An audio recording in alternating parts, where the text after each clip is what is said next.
todas las revoluciones se producen en callejones sin salida. Porque el ser humano por naturaleza tiene esperanza. Y la esperanza se basa en valores éticos. Tú esperas que, a pesar de que tú combatas a una persona en forma armada o en forma política, o simplemente manifiestes tu opinión diferente al poder, se te respete.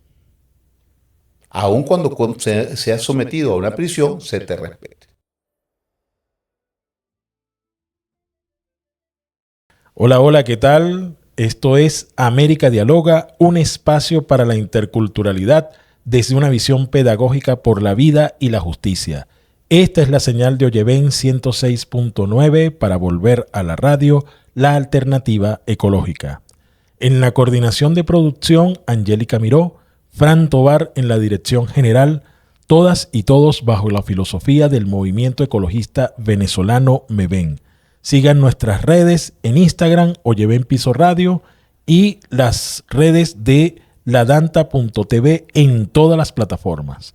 Hoy tenemos un programa muy especial. Este servidor, Ricardo Romero Romero, tiene como invitado a el profesor que es abogado internacionalista, docente, especialista en derechos humanos, Jesús David Rojas. Bienvenido, Jesús David Rojas, a América Dialoga. Gracias por la invitación. Saludos a todos los oyentes que nos escuchan y espero que multipliquen los contenidos que aquí vamos a tratar.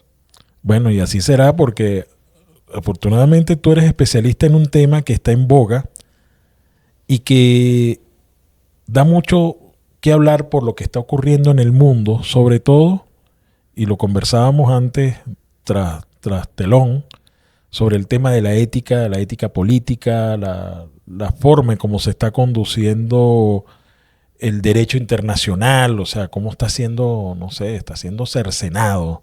Y es lo que vemos con el trato a los migrantes, con las violaciones a la Carta de las Naciones Unidas, con una, digamos, un trato hasta inhumano, porque, bueno, si tú tienes unas leyes y las aplicas, digamos, de manera correcta, igual tú tratas, aplicando esas leyes, tratas con ética a esas personas, pero vemos que es una cosa donde le quitas a la gente hasta la nacionalidad por nacimiento, una cosa natural. O sea, si tú naces en un sitio, y sobre todo en el caso de un presidente que es hijo de inmigrantes y pone una ley de esa naturaleza, un tipo que tiene además un prontuario, porque tiene un prontuario. Entonces, Jesús David, te tenemos acá para que nos des luces sobre eso. ¿Qué es lo que está pasando en el mundo del derecho internacional, de la migración, de los derechos humanos? O sea, hay como una barbarie. ¿Qué es lo que está pasando? Sí, entramos en una época de barbarie porque a pesar de que la Carta de las Naciones Unidas y una de las pocas coincidencias que se logró entre todos los países y todos los sistemas político-económicos del mundo después de la Segunda Guerra Mundial, fue el respeto de unos derechos para todos los seres humanos por el solo hecho de serlo. Eso es lo que conocemos como derechos humanos. Pero eso tiene una base axiológica, tiene unos valores.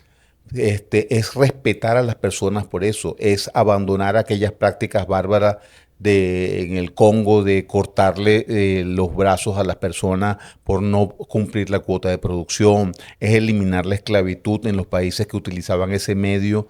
En Europa eran muy civilizados, pero cuando tutelaban o gobernaban las colonias en África, entonces eran bárbaros. De hecho, aquí en Trinidad y Tobago hay una con su constitución, dice que ellos respetan las leyes buenas. Entonces esas leyes buenas son las leyes que creó el Imperio Británico para aplicarse en las colonias, pero que no se aplicaban en la Gran Bretaña porque ellos eran un país civilizado y los demás eran unos sujetos brutos, semi-humanos, que debían ser tutelados y domesticados. Esa era la filosofía.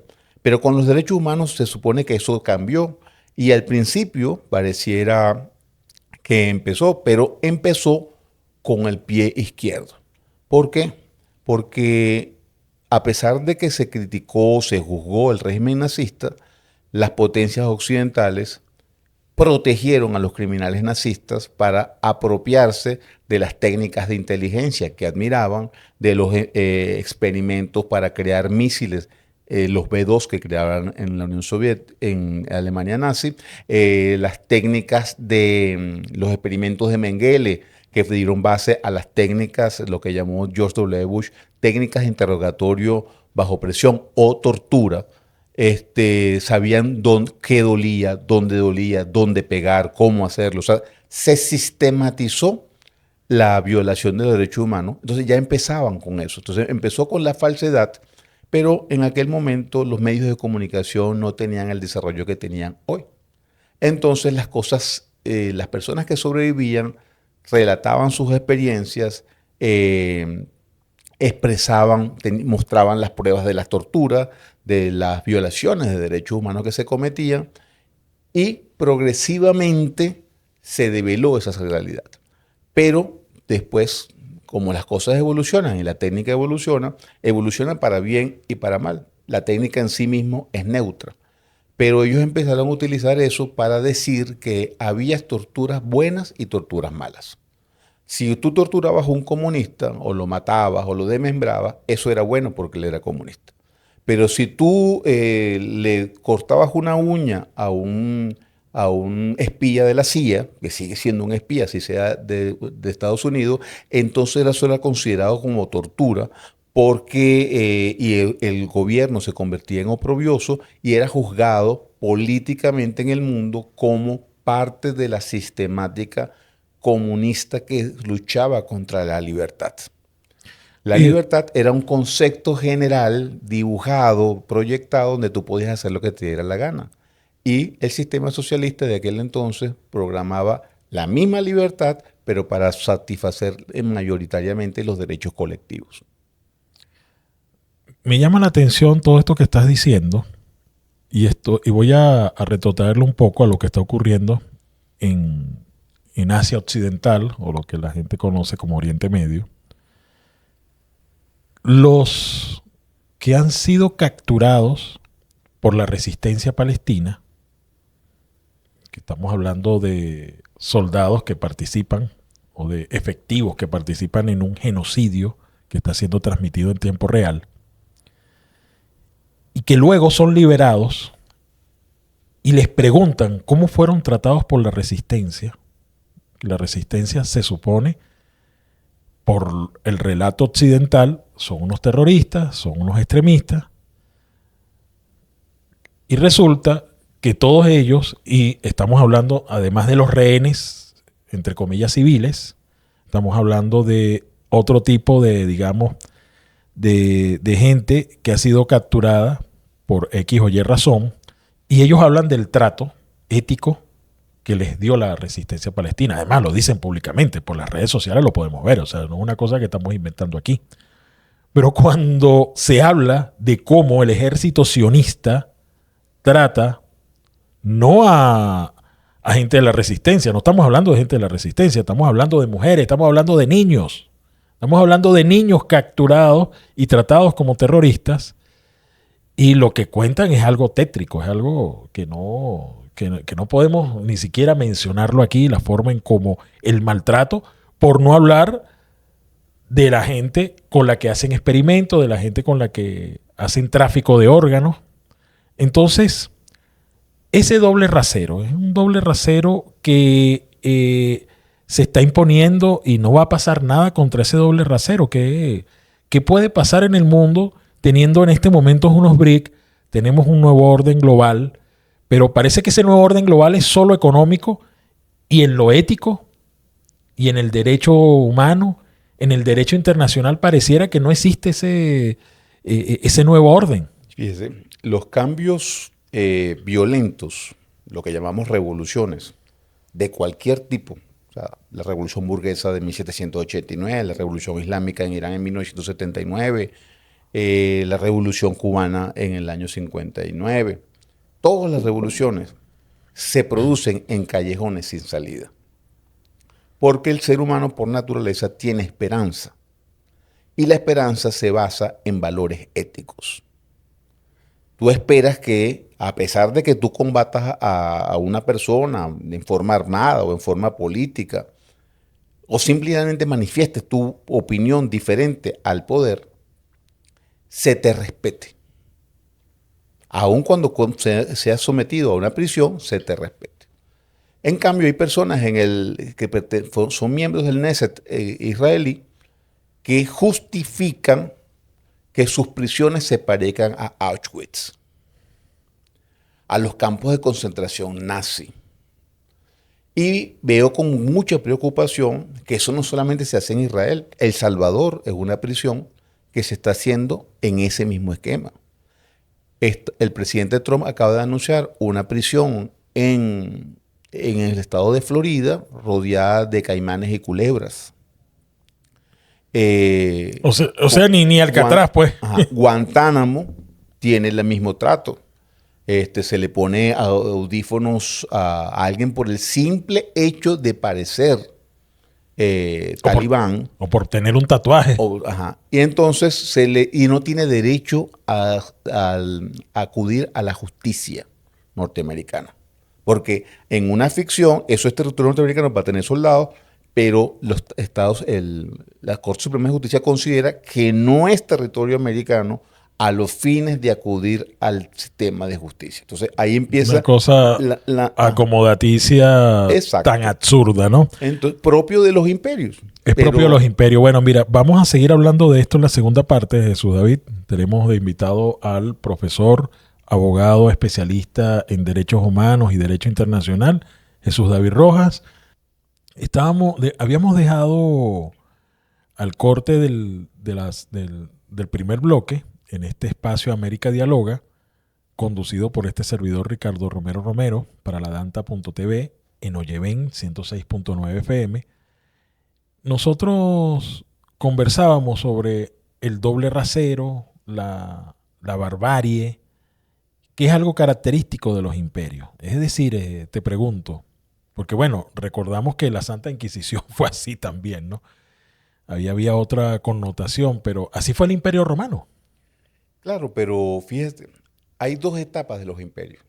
Cuando el imperio está en plenitud de poder, organiza las situaciones porque él domina. Esta situación de doble rasero se produce cuando los imperios entran en declive. Porque ya no basta el poder, ya hay fuerzas disidentes y necesitan imponer la fuerza. Pero ya crean condiciones que niegan la existencia del otro. Un ejemplo, el Imperio Británico, cuando negoció con Venezuela, la Guayana Esequiba, dijo que ellos se negaban a sentarse con unos animales. Eso es precisamente un doble rasero, pero sí podían sentarse con los Estados Unidos o con Alemania. Entonces, fíjate, ahí hay un doble rasero. Nerón dijo cuando quemó Roma y lo matan, dice, ¿qué artista muere conmigo hoy? O sea, el creerse superior a todo y a todos es parte de esa decadencia. No es igual, nunca va a ser igual la intelectualidad de la época de Franklin Delano Roosevelt, de Harry Truman de los Estados Unidos que la actual. Usted no puede comparar a Marco Rubio con Henry Kissinger, nunca en la vida. Y eso que son de la misma calaña, pero... Exacto, pero el estudio de esos son diferentes. Claro. Marco Rubio se ha asociado a la legitimación de capitales derivados de la droga del estado de Florida. Henry Kissinger se le criticó muchas cosas, pero nunca se le asoció con legitimación de capitales, así haya participado y ha sido asesor principal del Rockefeller. Sí, inclusive no se le conoce que haya dejado una gran fortuna, ¿no? Entonces, en la intelectualidad entiende que hay valores que debo respetar. E inclusive, un ex candidato presidencial, John McCain, decía que había que respetar a los prisioneros de guerra porque ese iba a ser el trato que iban a recibir los prisioneros norteamericanos cuando cayeran prisioneros del enemigo. Y él fue prisionero de guerra en Vietnam. Entonces, él lo hacía desde la vivencia propia. Ahora, entonces, si hay presos norteamericanos, entonces los presos no importa lo que hayan hecho, hayan traficado droga, hayan legitimado capitales, hayan participado en genocidio, Como son norteamericanos, parece que es un ardid de países inferiores. O sea, no aceptas la justicia. Pero si es un niño, como Mike Kelly, que es una niña, ella se utiliza como pieza de cambio en una negociación con Venezuela. De unas personas que estaban asiladas en la embajada argentina y que Venezuela reclamaba como delincuentes, la cambian por una niña venezolana que por su edad es imposible que haya cometido ningún delito. Entonces ahí es donde cae en la falta de ética. Tú no puedes negociar eso. Más honesto fue el presidente Clinton cuando en un caso similar, el caso de Elian González, con Fidel Castro como presidente, acepta que su padre debe aceptar a eso y remite al niño a Cuba y hizo que perdiera las elecciones su sucesor, Al Gore, en el estado de Florida, que fue el estado determinante de la siguiente elección. Bueno, que dicen que no perdió las elecciones. Sino Bueno, exacto, pero que hubo. ahí también es el primer presidente, George W. Bush, fue el primer presidente que gana en el tribunal. Porque todo el mundo, inclusive en las ejecutorias del presidente George W. Bush decían, yo no tengo la culpa, yo voté por la mayoría, aquella famosa calcomanía que se pegaba en los carros en los Estados Unidos. Entonces ahí mismo empieza el cuestionamiento del pueblo norteamericano, de sus líderes, de sus clases dirigentes empresariales, políticas, sociales, e inclusive empieza una crítica desde Hollywood, que es una industria profundamente sionista, pero sin embargo tiene que denunciar las cosas porque para mantener un vínculo entre el pueblo y los clases élites de cómo se maneja la política. Bueno, no sé si hablando de eso, sin intentar desviarnos, pero es interesante hacer mención de eso, esa película donde Christian Bale hace el papel nada más y nada menos que del vicepresidente de George W. Bush, que realmente era el que mandaba en los Estados Unidos.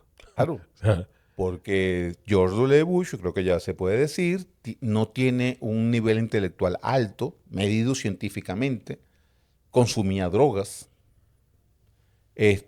Hasta qué punto esas drogas afectaron su nivel cognitivo, pero se apoyó, fue el primer presidente que masivamente utilizó los medios de comunicación para parecerse a Superman. A pesar de que quien lo estaba haciendo era él, que no solamente era el vicepresidente, sino que era el gerente más importante de Halliburton, sí, que era una contratista petrolera, pero también tenía contratistas militares. Y empezó a utilizarse la categoría de contratistas militares, que para que la gente entienda, el contratista militar, yo hice una tesis sobre eso, mi tesis de maestría fue sobre eso, pero la gente cree que el contratista militar es el que vende armas. No, el contratista militar es el mercenario que ahora se constituye en una compañía y cumple las misiones que el Estado de donde es origen le asigna por un estipendio, y el estipendio va a depender de tu experticia, de qué cuerpo militar estás o de qué país vienes. Pero volviendo al tema de los derechos humanos, esta situación de caos axiológico en las élites ahora se agrava más porque antes eso pasaba dentro de los estados y los pueblos modificaban las situaciones, bien con explosiones sociales, bien con el voto castigo. Eso se plantea así, con técnicas que crearon los mismos Estados Unidos, como las revoluciones de colores de Gene Sharp en Europa Oriental. Y ahora, lo peligroso es que ahora eso ha infiltrado a la burocracia de Naciones Unidas. Entonces tenemos ya dos ejemplos en muy corto tiempo. El primero, el director de la Agencia de Energía Atómica, que por pruebas recabadas por el gobierno de Irán, se demuestra que todas las inspecciones y los lugares que se inspeccionaba eran pasados al Mossad, a la inteligencia israelí, y en esta guerra de 12 días fueron atacados esos lugares que ellos habían visitado. Y entonces Irán tomó una medida, no acepto inspecciones de la De la OIE. de la Agencia de Energía Atómica porque no son imparciales. Son Son unos espías. con un manto de Naciones Unidas. Bueno, Y fíjate, ahora, estamos viendo lo de Volker Turk, ajá, que es una cosa terrible. O sea, está ocurriendo un genocidio en tiempo real en Palestina, donde además vemos cómo flagrantemente se violan todas las convenciones y las leyes humanas, esas leyes que son más allá, que van más allá de los instrumentos, de que tú lo conoces muy bien, de esos instrumentos legales.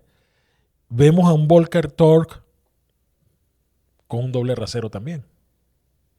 con un doble rasero, y no solamente porque la Cruz Roja Internacional, que fue una institución creada a raíz de la batalla de Solferino, donde tiene ciento y pico de años, 140, alrededor de 140 años. Y esas dos instituciones de derecho humanitario que generaron confianza en dos conflagraciones mundiales, la Primera y Segunda Guerra Mundial, la Cruz Roja en particular, se hace oídos sordos, dice, es que no me permiten pasar, es que no. Y entonces, ¿dónde está la autoridad moral de la Cruz Roja? Y en el otro lado, el alto comisionado es un señor austríaco, parte de la burocracia de Naciones Unidas desde hace mucho tiempo, que no solamente silencia sobre el secuestro de venezolanos en El Salvador, sometidos a prisión por un delito que es imposible que hayan cometido porque ellos nunca estuvieron en El Salvador, y además fueron capturados como migrantes, que Estados Unidos, ni siquiera Estados Unidos lo considera un delito, pero los trata como delincuentes. Y entonces el señor no hace denunciadas. No es que él no lo vea, es que se le denuncian formalmente ante el alto comisionado y él omite pronunciamiento. Cuando tú buscas los antecedentes de dónde viene ese alto comisionado, él es austríaco.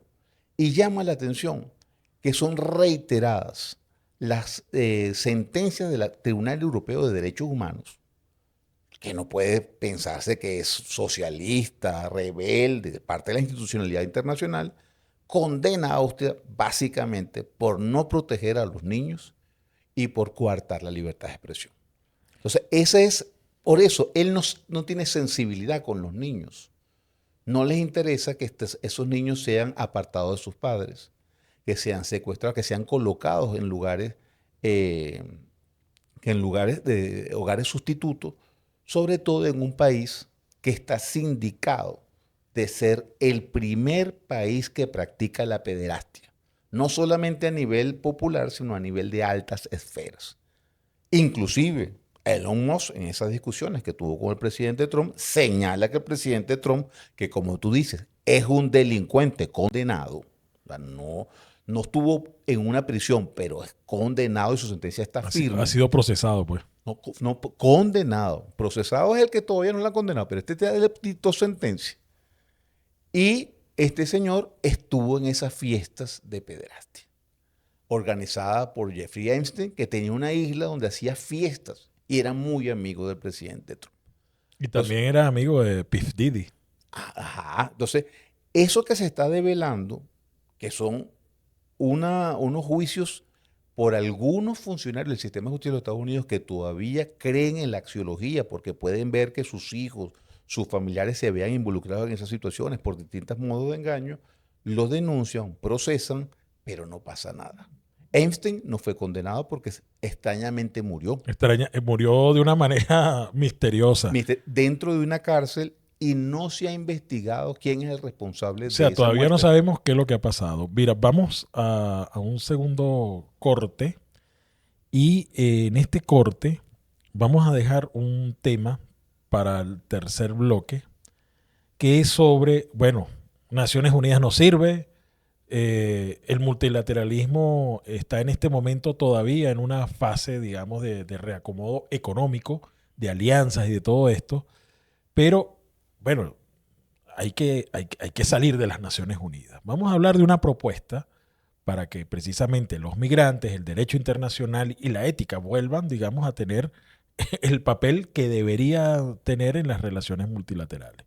Entonces nos vamos a un corte con América Dialoga, un espacio para la interculturalidad desde una visión pedagógica por la vida y la justicia. Recuerden nuestras redes en Instagram o Lleven Piso Radio, las redes de ladanta.tv en todas las plataformas. Estamos acá en América Dialoga, un espacio para la interculturalidad desde una visión pedagógica por la vida y la justicia. Este servidor Ricardo Romero Romero tiene como invitado al profesor, doctor en Derecho, especialista en Derechos Humanos, analista internacional, Jesús David Rojas. Profesor, tenemos unas Naciones Unidas que no sirven para nada, nunca han servido realmente, han sido pocas las cosas que podemos rescatar de quizás la UNESCO, y cuando digo la UNESCO digo mucho, porque todo lo demás definitivamente, en vez de tener las Naciones Unidas, más bien tienes un prontuario. Y por otro lado, digamos, hay un multilateralismo naciente, creciente, que está formando un nuevo orden global o un nuevo orden mundial, donde, bueno, ya las naciones soberanistas están, por decirlo de alguna manera, encontrando su camino, se reúnen, hay acuerdos, hay cosas, digamos, muy sólidas que uno ve, pero una cosa es la economía, que es muy importante y que todos lo sabemos, pero es muy importante la ética, es muy importante, o sea, frenar un genocidio como el que está ocurriendo en Palestina. Entonces por ahí hay una propuesta de un movimiento de países soberanistas y que de alguna manera se inspira un poco en el movimiento de países no alineados o lo que se conoce como la MNOAL, pero eso sigue siendo Naciones Unidas. Yo creo que hay que romper con eso. Es una, digamos, es algo a lo que tú como especialista, ¿qué se puede hacer? ¿Qué podemos hacer para frenar ese genocidio y para hacer una nueva fundación de los derechos humanos en el mundo? Bueno, yo te diría que yo iría en dos caminos. El canciller Iván Gil Pinto dice que tenemos que apoyar, Venezuela forma parte de un movimiento por la Carta de las Naciones Unidas, que tenemos que apostar por las Naciones Unidas porque si no se desencadena la Tercera Guerra Mundial. Tenemos que exigir que los funcionarios tengan ética y no acatar a los que consideremos comprobadamente que no cumplen con su misión. Porque nosotros no le estamos pagando, me refiero al mundo, el sistema de Naciones Unidas, un salario a una persona para que haga lo que le parezca. Él tiene que hacer lo que debe hacer. Pero ahí hay un establishment dominado por Europa y Estados Unidos. Sí, claro. Ajá, ¿cómo hacemos para desplazar ese establishment? Paralelamente a eso, creo que debería estudiarse puede ser en el marco de los BRICS, en el marco de no alineados o de otros grupos, la creación de un nuevo sistema. Porque así como la Liga de las Naciones demostró su ineficacia con el estallido de la Segunda Guerra Mundial y después al final de la Segunda Guerra Mundial se creó Naciones Unidas, creo que sería absurdo esperar a que se estalle la Tercera Guerra Mundial para crear un nuevo organismo. Entonces deberíamos crearlo una situación, pero aprendiendo de los errores. O sea, tú dices que dentro de las Naciones Unidas hay que dar la pelea.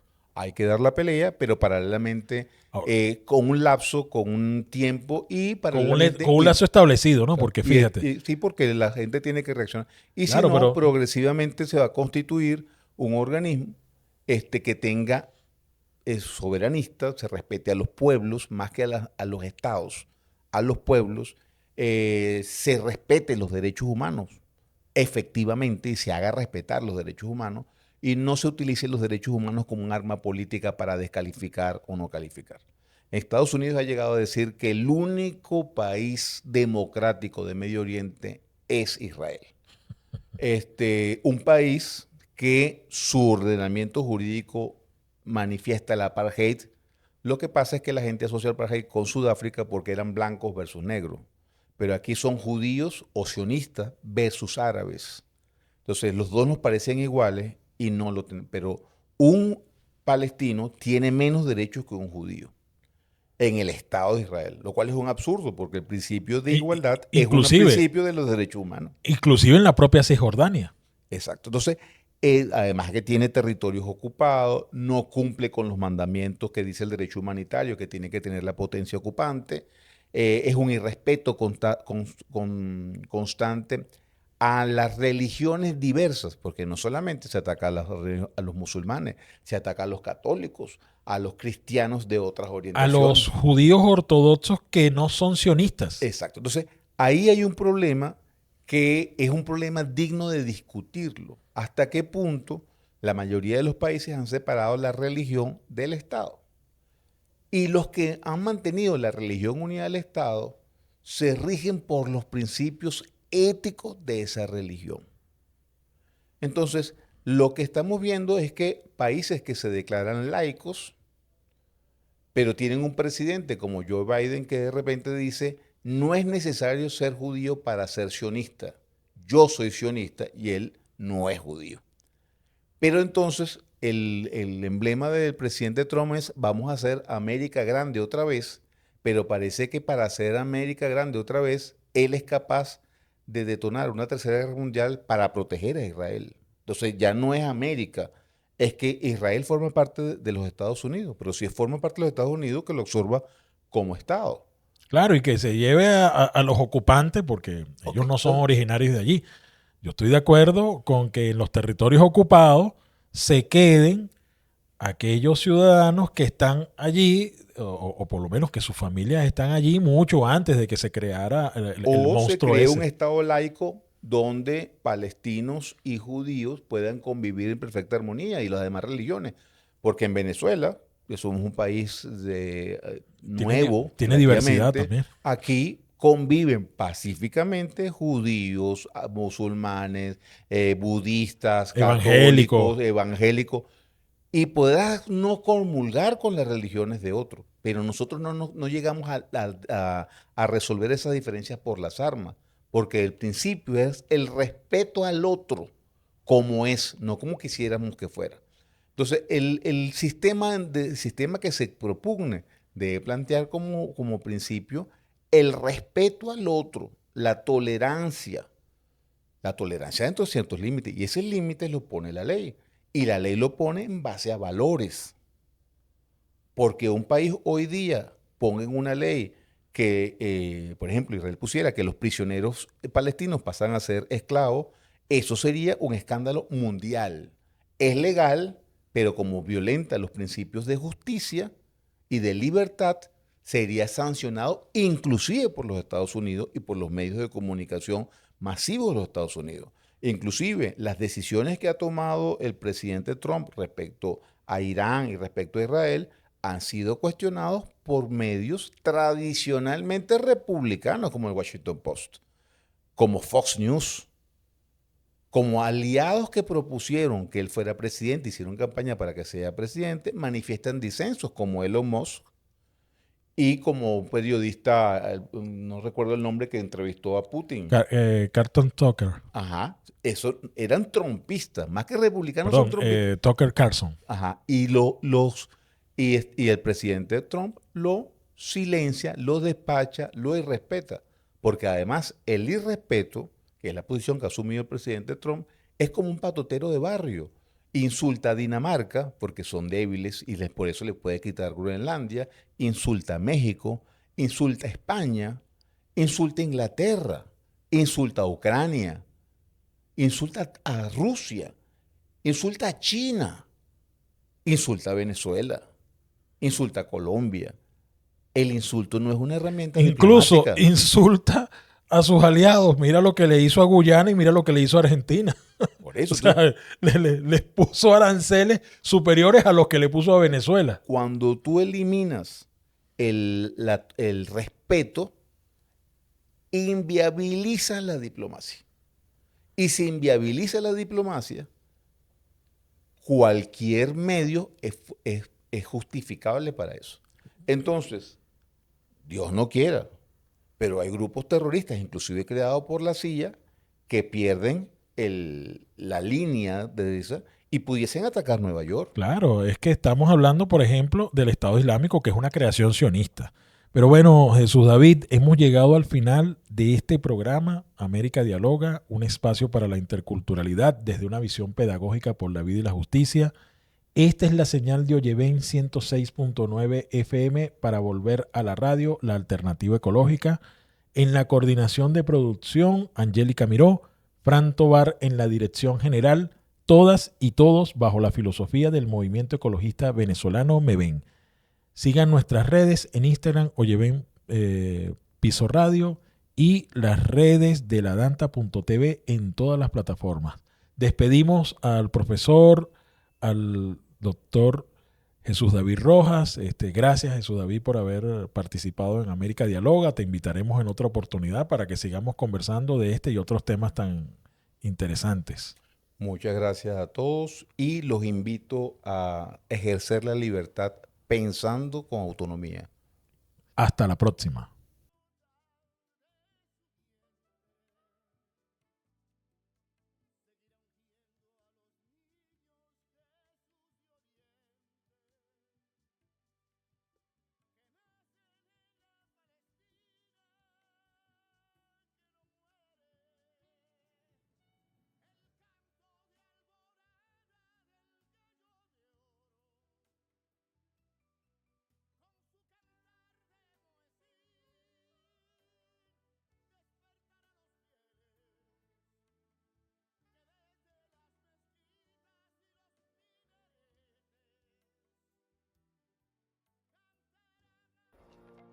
Suscríbete, toca la campana, dale me gusta y comparte.